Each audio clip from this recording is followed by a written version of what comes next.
milik seluruh rakyat Indonesia, bernaung di bawah Pancasila. Negeri makmur adalah cita-cita.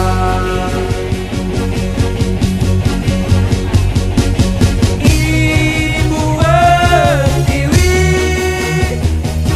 tangismu robekkan mimpi.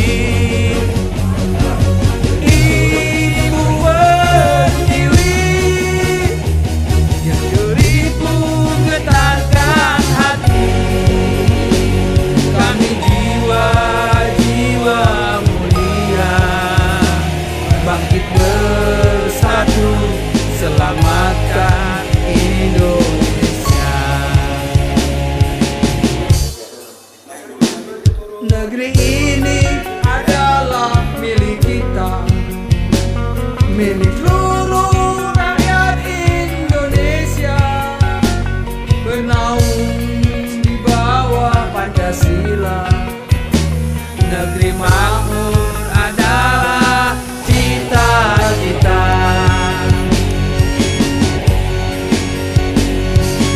Ibu Pertiwi, tangismu robekkan mimpi. Ibu Pertiwi, jeritmu getarkan hati. Kami jiwa-jiwa mulia, bangkit bersatu, selamatkan. Assalamualaikum warahmatullahi wabarakatuh. Waalaikumsalam warahmatullahi Kita wabarakatuh. hari ini mengajukan hak uji material terhadap instruksi Presiden nomor 2 tahun 2023 tentang pelaksanaan rekomendasi penyelesaian non yudisial pelanggaran hak berat.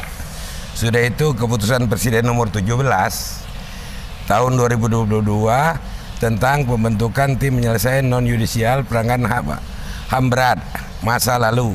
Dan ketiga, keputusan Presiden nomor 4 tahun 2023 tentang tim pemantau pelaksanaan rekomendasi penyelesaian non yudisial pelanggaran HAM berat di masa lalu. Kita ajukan, kita mewakili adalah di dalam impres tersebut yang intinya bahwa negara mengakui kesalahan telah melakukan pelanggaran HAM berat atas peristiwa G30 SPKI tahun 65 dan 66, sehingga negara akan memberikan imbalan ganti rugi rumah, beasiswa, pendidikan, jalan, jembatan, irigasi, dan rumah ibadah kepada korban komunis atau ahli warisnya.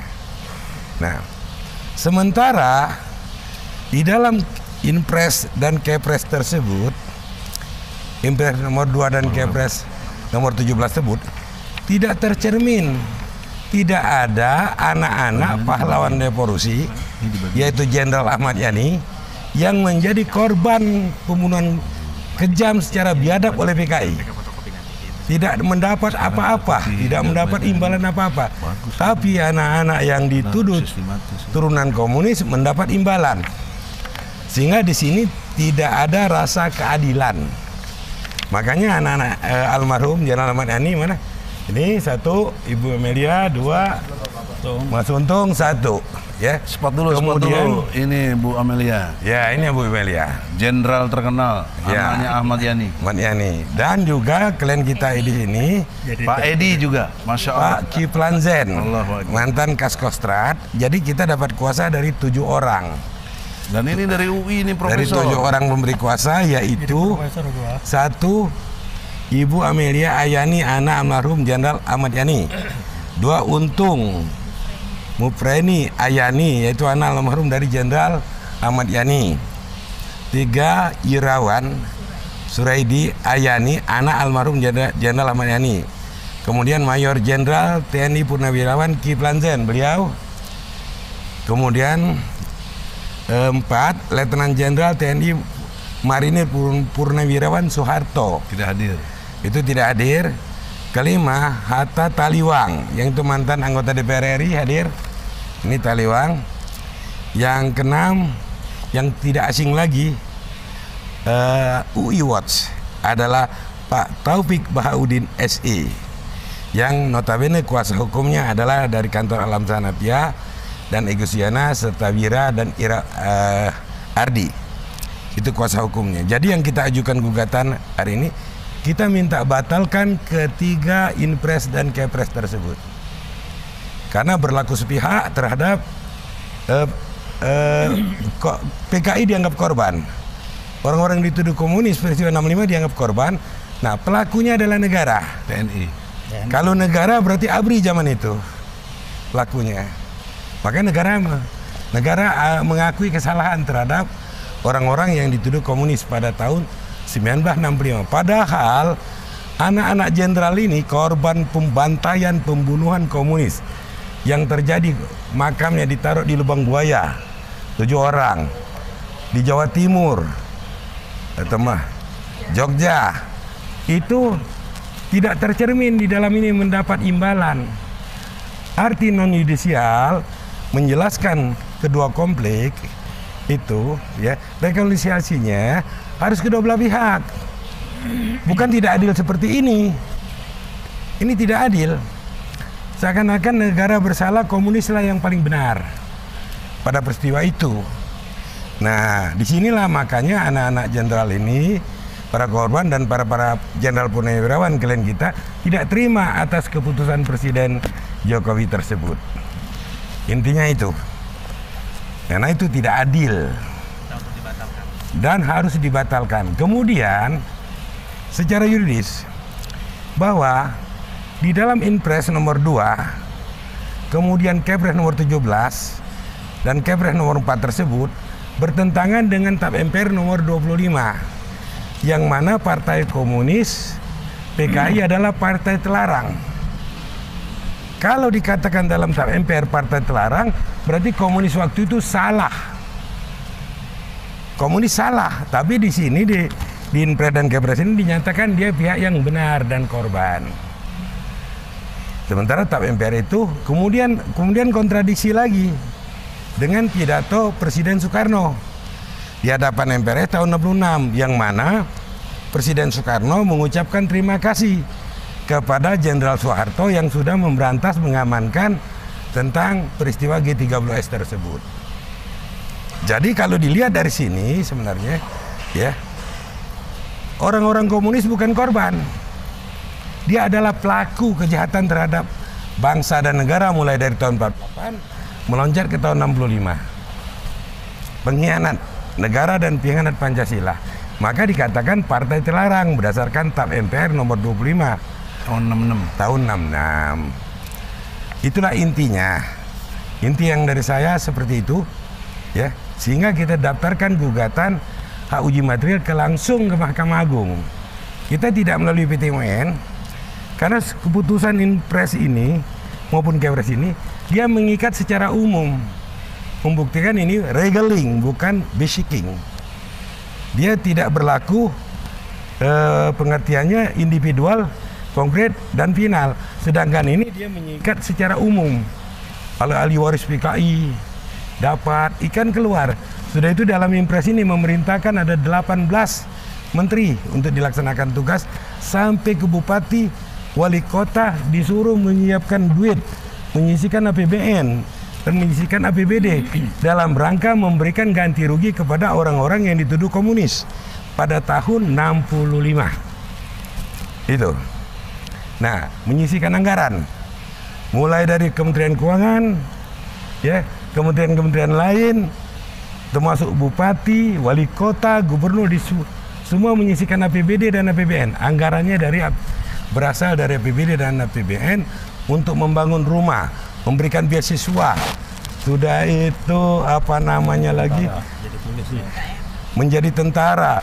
Selanjutnya lagi memberikan fasilitas, bangunkan jembatan, bangun irigasi, pokoknya lengkap di situ. Diberikan fasilitas. Sementara anak-anak pahlawan revolusi yang korban pembunuhan kebiadaban oleh PKI, tidak ada apa-apa di sini, tak dapat imbalan apa-apa. Nihil. Nihil. Ini tidak benar. Impres ini tidak benar. Jadi impres ini hanya berlaku sepihak kepada orang-orang yang dituduh komunis pada tahun 1965. Itu inti dari saya. Oke? Pak Kiflan dulu. Ya, Pak Kiflan. Serah, ngomong. Ya. Nah, Assalamualaikum warahmatullahi wabarakatuh. saya selaku purnawirawan. Saya sebagai purnawirawan yang dalam hal ini termasuk di dalam pengertian tertuduh nantinya, karena secara non-yudisial terjadi penyesalan dari pemerintah dalam ini Presiden Jokowi, dan kemudian penyelesaian ini non-yudisial akan dilanjutkan yudisial. Berarti ABRI dalam hal sekarang TNI dan Polri yang dulu tahun 65, 66 sampai 70 dan selanjutnya dianggap bersalah. Dianggap bersalah karena diakui bahwa mereka adalah korban anak-anak PKI. PKI-nya sendiri ada penyesalan dari pemerintah dan ada ganti rugi, rehabilitasi segala macam. Jadi dalam hal ini terbalik, tertuduh ABRI, TNI dan Polri, dan ujungnya nanti ini dianggap dalam yudisial atau sekarang karena TNI dan ABRI itu dianggap bersalah, negara dianggap bersalah, maka TNI dan ABRI yang orang tua kita, nenek moyang kita membangunnya ya sejak 1945 sampai sekarang bisa tuntutan dibubarkan, dibentuklah tentara yang baru. Ini sangat menyedihkan dan sangat kami sesalkan sebagai purnawirawan. Walaupun kami ini ya sebagai seorang Mayor Jenderal purnawirawan dari Kepala Staf Kostrad yang dulu Kostrad dalam hal ini perintah Bung Karno supaya itu ditumpas pemberontakan PKI, maka penumpasan itu anggota PKI dan anak-anak dan keturunannya sekarang yang merasa bahwa hak asasinya terlanggar, maka diberikan penyesalan, bantuan, kompensasi dan segala rehabilitasi segala macam. Maka dianggap TNI, polisi, ABRI adalah bersalah. Ini kita tidak terima. Termasuk rakyat, Pak. Termasuk rakyat. TNI, Ansor, pemuda Ansor yang NU. dibunuh tahun 65 di Cemetuk, kemudian yang di Solo, yang di Madiun pas tahun 65, belum lagi tahun 48 pemberontakan PKI ini. Kalau ini dibiarkan, maka stigma yang benar adalah anak-anak PKI dan PKI di seluruh turunannya. Maka yang benar, yang ABRI salah, maka ABRI dapat dibubarkan, lalu TNI dan Polri dapat dibubarkan. Ini berbahaya.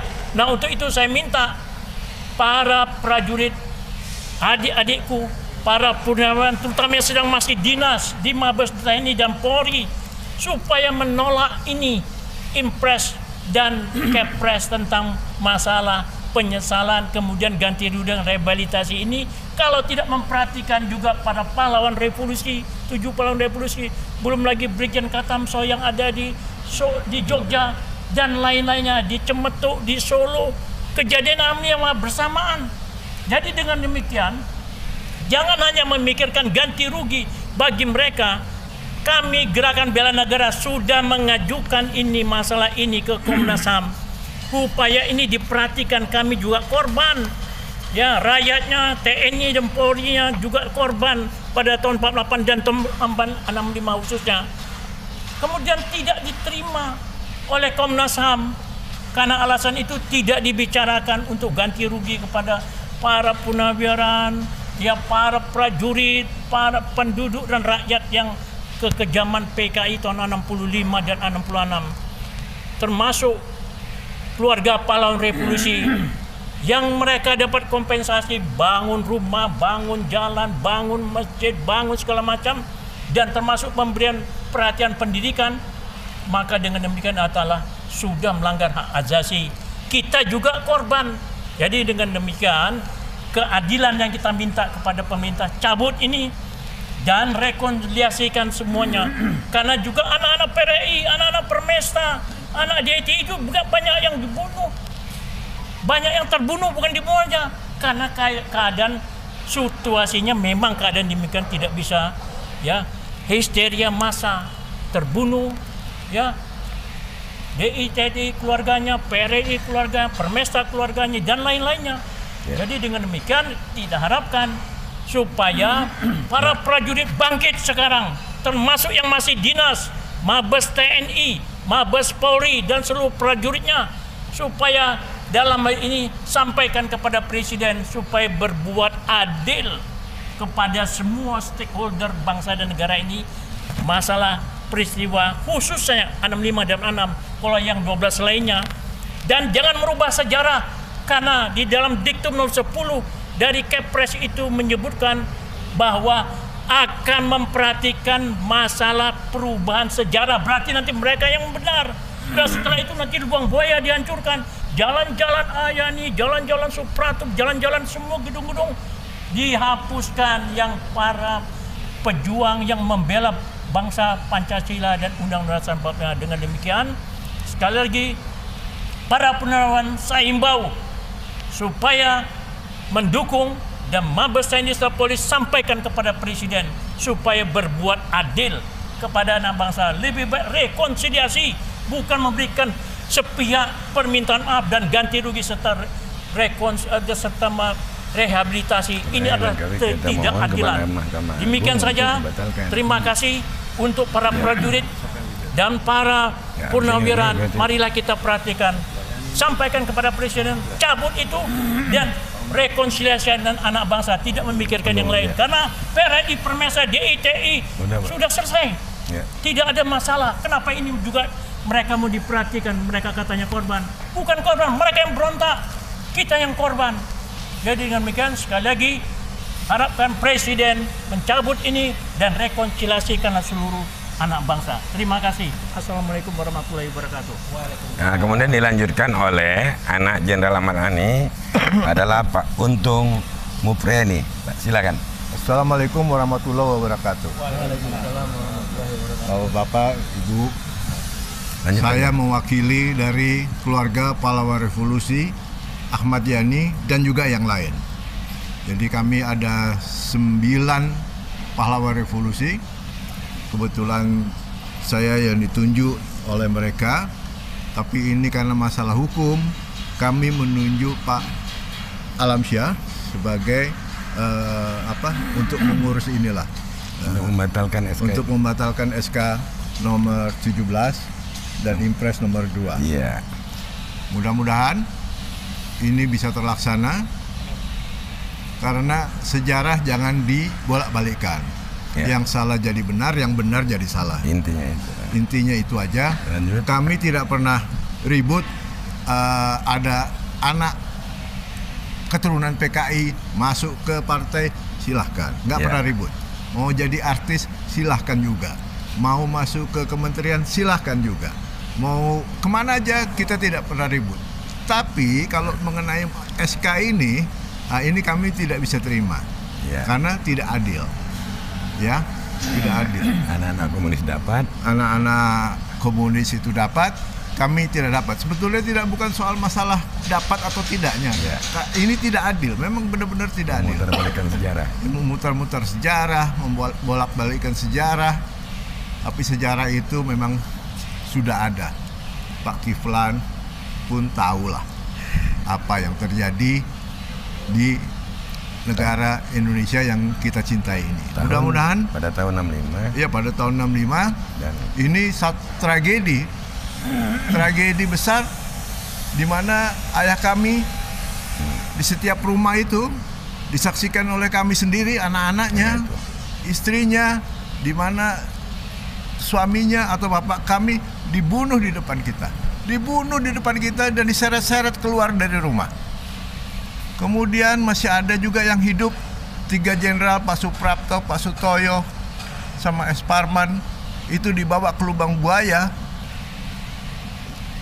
Ya, lihat aja, bayangkan aja apa yang terjadi, karena mereka dibilang pengkhianat. Karena mereka bilang pengkhianat. Apalah yang terjadi di situ? Sangat mengerikan, sangat tragis, dan kejadian ini jangan sampai terulang lagi. Ya, kami sudah dengar macam-macam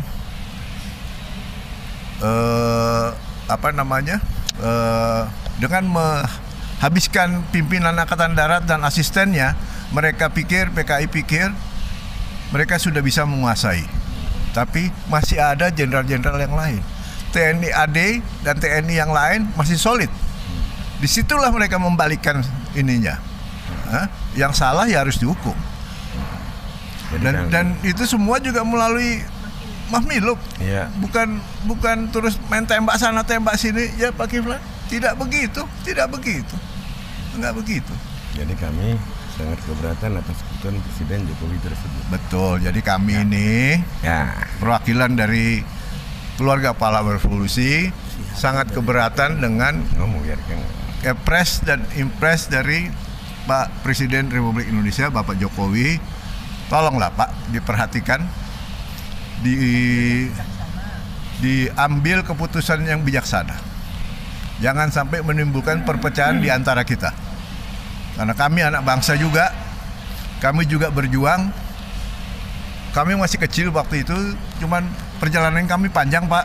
Bukannya terus kami senang-senang, ya, bukan terus kami berkecukupan. Kami juga menderita sama kami menderita juga. Karena ayah kami semua sehat walafiat pada malam itu, tapi pada tanggal 1 Oktober jam 4 hilang semua, selesai. Dibunuh, secara biadab, disiksa. Itulah yang terjadi. Saya rasa cukup sekian. Assalamualaikum warahmatullahi wabarakatuh. Ayo, sekali lagi. Pak tadi Bang, Pak ini siapa? Ini Pak ini loh Pak ini. Ini Pak. Bu Amelia. Ya.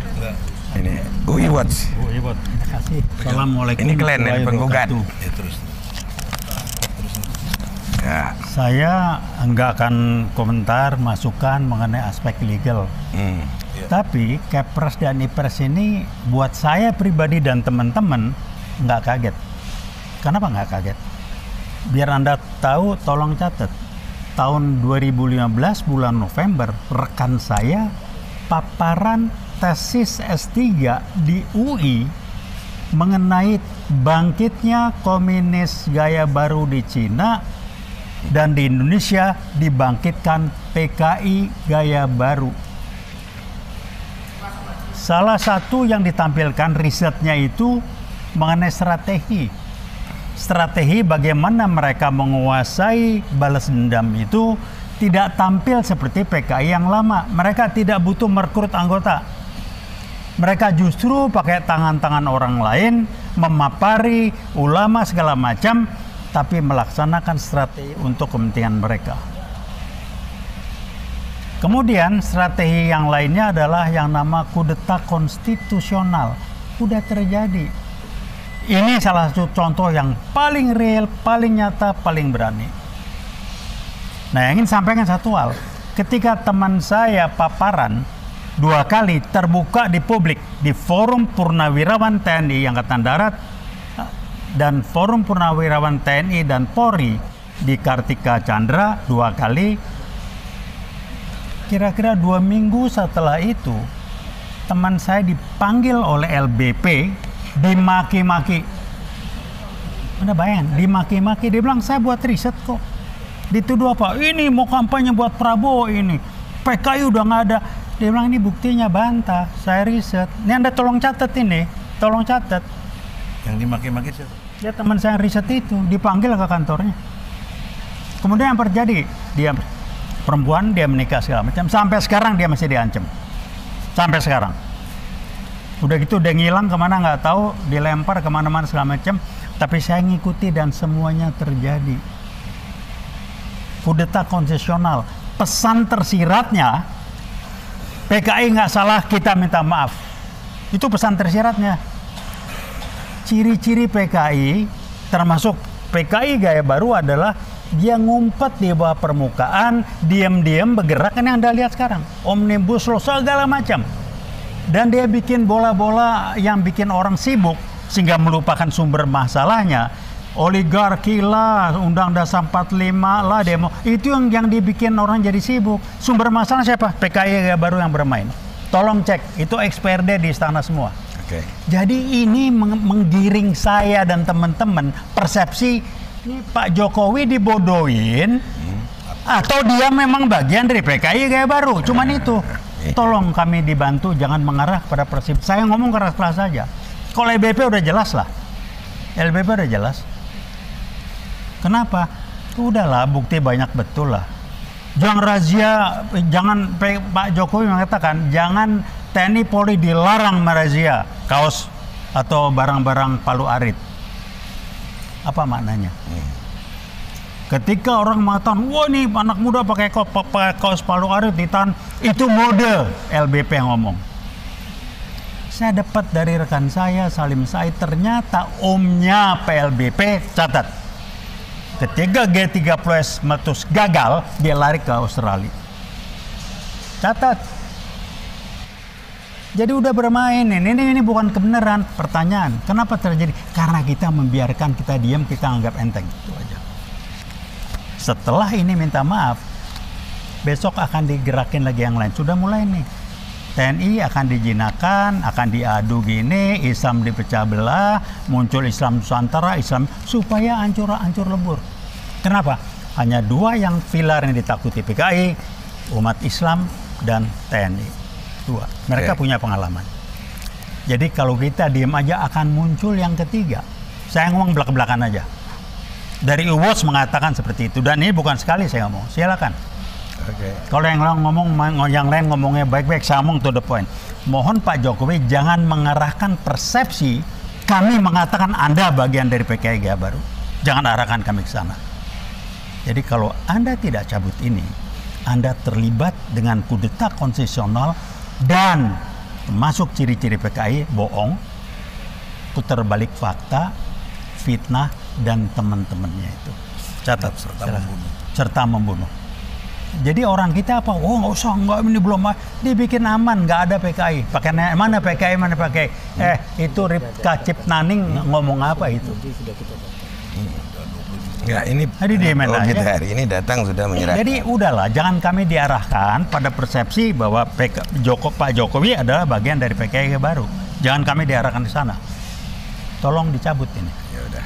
Ya itu aja barangkali. Terima kasih. Wassalamualaikum warahmatullahi wabarakatuh. Ya lanjut. Saya menutup saya lagi. Ya. Oke, ini kertas yang sudah tanda terima dari Mahkamah Agung. Dari Mahkamah Agung tentang permohonan hak uji material. Ini kertasnya. Sudah diterima ya Bang? Sudah ya. Sudah dimasukkan. Berkasnya sudah. Biaya perkara yang sudah kita bayar juga. Bukti-bukti yang sudah diterima juga. Ini bukti tanda terima ya. Nunggu nanti pemberitahuan dari sini. Panggilan sidang dan pemberitahuan perkaranya. Ini kita baru dulu. Belum. Hari Senin. Nah, sekarang dari perspektif hukum. Nah ini ya, ini berkasnya sudah kita daftar resmi. Kita melalui jalur yuridis. Upaya hukum secara yuridis. Kita tidak berontak ke istana, tidak. Tapi kita minta batalkan impres kepres tersebut melalui upaya hukum hak uji material kepada Mahkamah Agung RI karena impres dan kepres tersebut memutarbalikkan patah sejarah peristiwa PKI tahun 65. Intinya itu. Ya, kerangka hukum dalam konteks judicial review ini itu dimulai dari esensi hukum. Esensi hukum itu harus mendatangkan satu manfaat, kedua kepastian, ketiga keadilan. Dari esensi hukum ini yang berkait dengan SK atau surat kepres dari Presiden itu nomor 17 dan impres nomor 2 tidak memuat esensi hukum dari 3 tadi. Sehingga kita melakukan judicial review. Apa substansi judicial review? Ada 2 pendekatan hukumnya. Yang pertama, adanya pertentangan nilai pasal-pasal atau hukum yang diterapkan. Yang kedua, adanya kerugian konstitusional. Yang pertama, dari konteks adanya pertentangan nilai, misalnya ada TAP MPR nomor 25 tahun 66 yang melarang PKI. Kenapa di tingkat Kepres ada yang memaafkannya? Itu pertentangan nilai yang sangat serius. JR ini harus diterima. Kalau Mahkamah Agung tidak mengabulkan gugatan kita ini, dapat juga seperti Mas Taufik katakan, terpapar juga PKI gaya baru. Ya. Karena ini jelas ilmu hukum. Kita nggak mau gerakan-gerakan, ini ilmu hukum. Adanya pertentangan nilai hukum antara TAP MPR nomor 25 tahun 66 dengan SK Presiden nomor 17 dan Inpres nomor 2 tahun 2003. Nah, oleh karena itulah, yang kedua, kerugian konstitusionalnya apa? Ini mereka merasa diperlakukan tidak adil. Mereka merasa tidak ada kepastian hukum. Bahkan tadi TNI akan bisa dimungkinkan untuk dibubarkan dalam konteks merubah sejarah. Betul. Ini kerugian konstitusional akibat diberlakukannya SK nomor 17 tadi. Jadi kita harus ngerti lah ilmu hukum. Ini intelektual. Tidak ada gerakan people power segala macam, tidak ada. Ini ilmu hukum. Murni, wajib harus dibatalkan. JR kita harus diterima. Semoga ada manfaatnya. Assalamualaikum warahmatullahi wabarakatuh. Oke. Ada lagi? Ada lagi? Cukup? Mata? Dah? Oke. Ya, demikian ya, kita sudah serahkan berkas perkaranya, daftar buktinya ke Mahkamah Agung ya. Barusan dia ada tanda terima, baik berkas perkara maupun surat kuasa kita, gugatan kita rangkap 8, lengkap 5, bukti-bukti, rekaman-rekaman, sampai ke rekaman pidato Soekarno tahun 66 yang menyatakan dia mengucapkan terima kasih kepada Soeharto. Kalau peristiwa pelanggaran HAM berat tahun 65-66 ini dikatakan pelanggaran HAM negara melakukan pelanggaran berat, siapa penanggung jawabnya? Siapa penanggung jawabnya? Penanggung jawabnya adalah Presiden Soekarno. Karena dia sebagai Pangti TNI waktu itu, Pangti ABRI waktu itu. Jadi kalau terjadi pelanggaran HAM berat oleh negara Republik Indonesia tahun 65 dan 66 sebagaimana yang termuat dalam Kepres Presiden Joko Widodo ini, maka berarti pelanggaran HAM berat itu terjadi di zaman Presiden Soekarno. Nah, makanya gue bilang ini fitnah besar kepada Soekarno. Karena Soekarno mengucapkan terima kasih kepada Soeharto waktu itu sebagai Pangkostrat gitu. Sekarang telah berhasil memberantas, mengamankan negara, menyelamatkan negara dari ancaman komunis yang mau merubah negara Pancasila menjadi negara berideologi komunis. Itu. Dan terima udah ya. Kepresnya bisa berbalik ke